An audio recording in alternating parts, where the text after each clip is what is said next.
Irmãos amados, continuemos conhecendo a verdade salvadora que está em Cristo Jesus, pois ela realmente nos tem libertado das trevas do desconhecimento, como foram libertos os antigos Gálatas da galáxia, região da Anatólia, né? Hoje Turquia, isso há 2000 anos atrás. Pois se os Gálatas aprenderam, por que também nós não vamos aprender, não é mesmo? Então vamos em Gálatas 3. É incrível de onde vem essa idiocracia de todo mundo pensar que judeu é santo e que o Velho Testamento ainda serve para alguma coisa, em prol da nossa verdadeira salvação.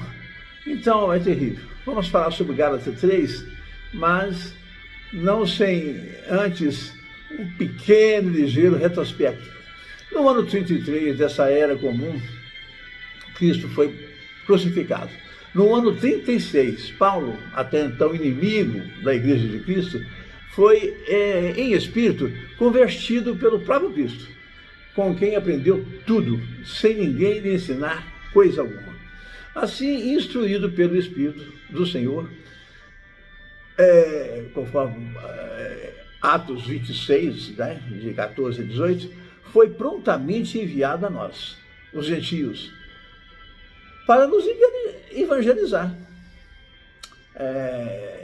fora da Judeia, né? Iniciou o seu trabalho de semear a santa semente por todo o mundo, iniciando pelaquela região ali da Anatólia, né, Grécia, e até mesmo em Roma.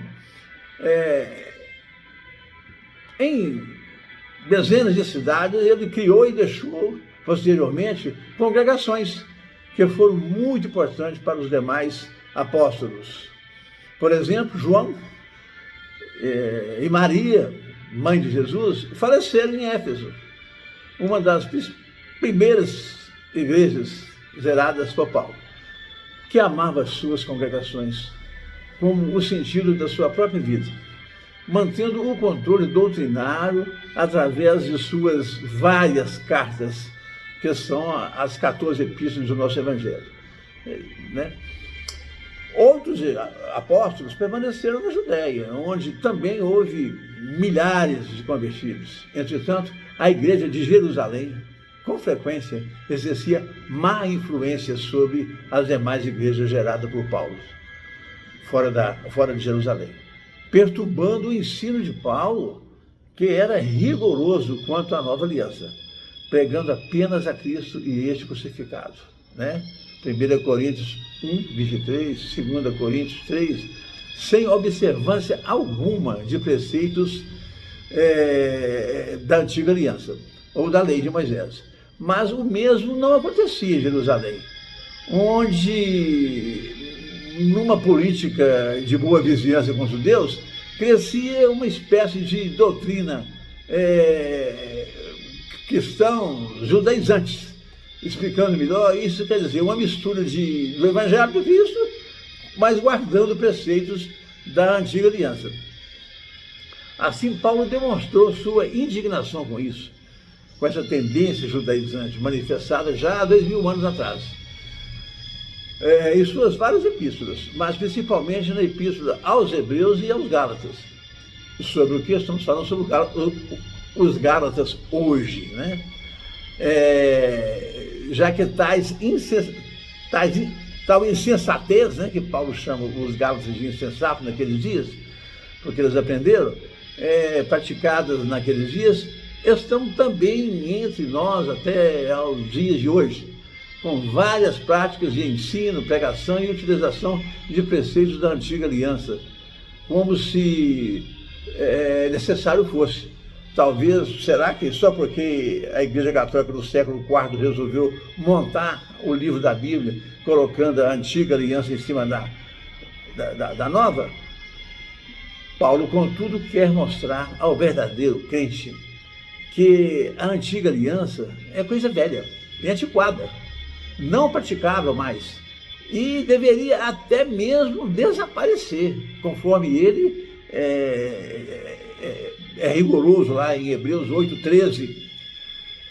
Mas, infelizmente, né, vemos entre os que assim mesmo se chamam de pastores, né, frequentes pregações com base no Pentateuco, né, os 5 primeiros livros da Bíblia. Desconhecido que quem guardar a antiga aliança teria que guardar ela toda, mas ela nunca salvou ninguém, né? Tiago disse isso em Tiago 2:10, né? Ignorando também que quem se apega à velha aliança se desliga de Cristo. Gálatas 5:4. Lembramos que a expressão circuncisão adotada por Paulo é uma generalização pejorativa para se referir à antiga aliança como um todo.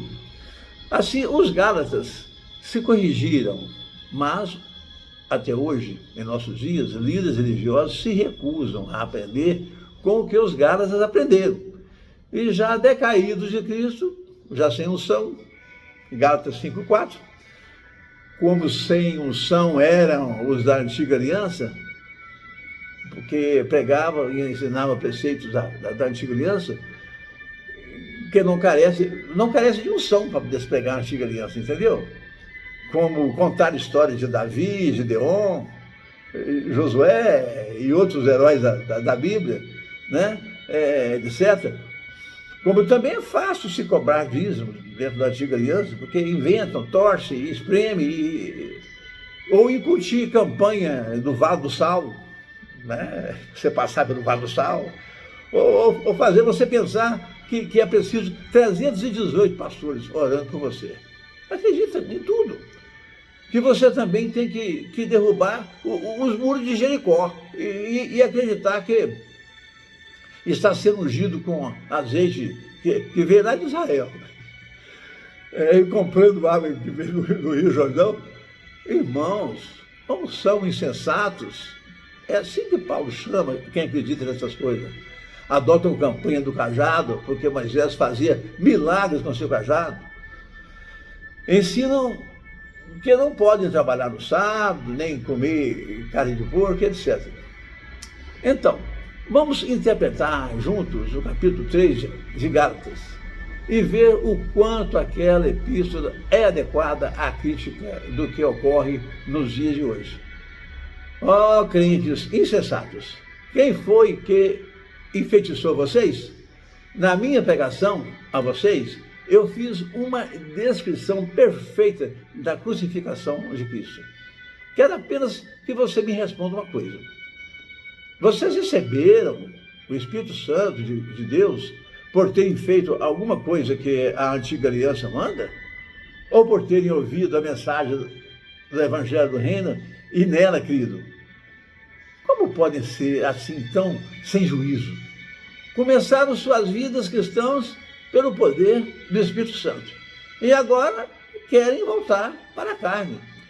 Paulo diz carne porque na antiga aliança não havia ainda a salvação pelo Espírito Santo. Pois a lei, que jamais salvou ninguém, né? Está em Hebreus 7:19, só exigia obediências, mas sem fé e espiritualidade alguma. Por exemplo, você lembra lá daquela conversa que Cristo teve com Nicodemos? Então, Cristo disse que para entrar no reino dos céus é necessário nascer de novo, da água e do Espírito. Nicodemos, perplexo, replicou: como pode ser isso possível? Posso eu, por acaso, adentrar ao ventre da minha mãe e nascer outra vez? Aí Cristo disse: você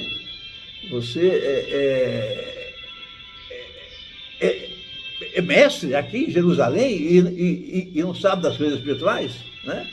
Mas continuando em Gálatas 3:5, Paulo diz: aquele, pois, que vos concede o Espírito Santo e opera milagres entre vós, por acaso o faz por obra da antiga aliança? Não. Ou pela nova aliança? Ele pergunta, né? Transliterando, né, Paulo representa a antiga aliança pela palavra carne e a nova aliança pela palavra fé.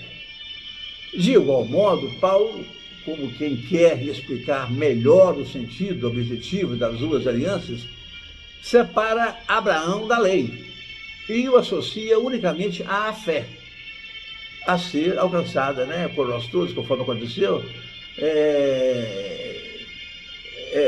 que através de Cristo nos alcançou.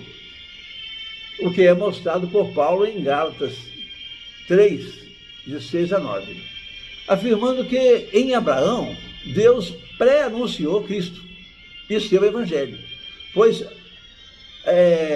ao dizer, conforme está lá em Gênesis 26, 4, né, quando diz que em ti serão abençoados todos os povos da terra, já não há mais nenhuma diferença entre judeus, gentios, né, árabes, gregos, homens, mulheres, libertos e escravos. Pois conforme Gálatas 3, de 26 a 29, todos quantos foram batizados em Cristo Jesus se revestiram de Cristo se revestiram. E se sois de Cristo, então sois vós os verdadeiros descendentes de Abraão e herdeiros segundo a promessa feita a Abraão. Assim, não são mais os da lei, os da antiga aliança, descendentes de Abraão, mas sim apenas os que creram. Gálatas 3, 6. É o caso de Abraão, que creu em Deus, e isso lhe foi imputado como justiça e salvação. Então, a bênção não foi ao homem, mas sim ao crente Abraão. Gálatas 3, 9. Outra coisa que Paulo ensina aos Gálatas, com quem também nós, como os Gálatas, né, temos que aprender a lição, é que qual foi a função da lei, né? Está lá em Gálatas 3, de 19 a 29. Antes de tudo, permita-me que lembremos que não só Adão, mas também de toda a sua prole, gerou-se uma descendência pecaminosamente violenta. Eis aqui alguns exemplos. Já muito antes, em Gênesis 26, 2, Deus proibiu que não descessem ao Egito, sob hipótese alguma. Mas, posteriormente, sem exercerem a fé, porque não tinham, abandonaram Canaã e foram para o Egito, onde se tornaram escravos por 400 anos. No capítulo 34 de Gênesis, há um registro de que Siquém, filho de um homem muito rico, Omor, estrupou Diná, única irmã dos 12 filhos de Jacó, né, os patriarcas. Embora Siquém tivesse se arrependido, se dizendo tomado pelo encanto da beleza de Diná, a pediu em casamento a Jacó, pai dela, né? Que compreendeu a situação de Siquém e aceitou. Mas, à noite, o que fizeram? Simeão e Levi lideraram os demais e praticaram uma verdadeira chacina, um massacre sangrento contra toda a pequena cidadela de propriedade de Amor, matando a todos.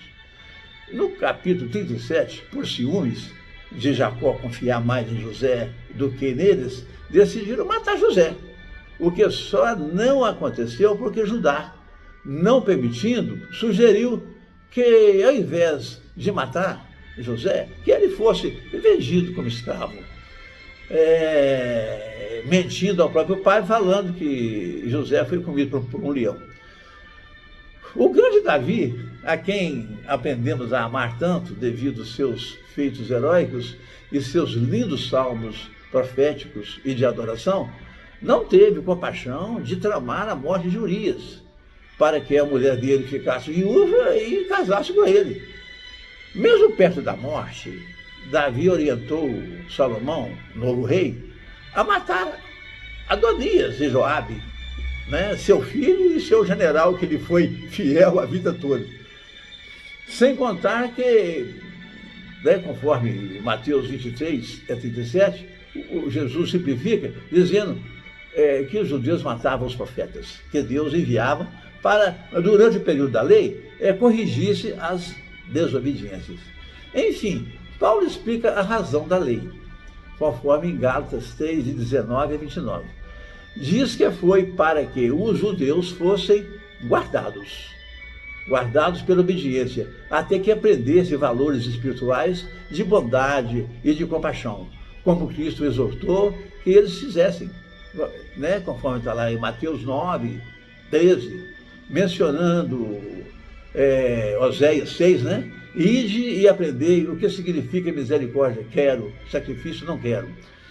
A lei serviu, então, de aio, ou seja, de tutora, para até que aprendessem a ter fé e se amadurecessem para receber e entrarem na era do Espírito, na era da graça e da santa nova aliança salvadora de Cristo.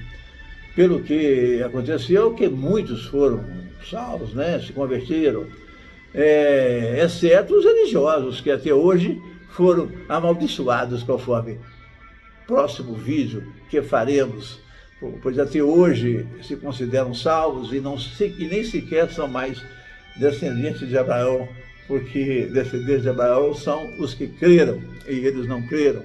Até o próximo vídeo, irmãos, em nome de Jesus.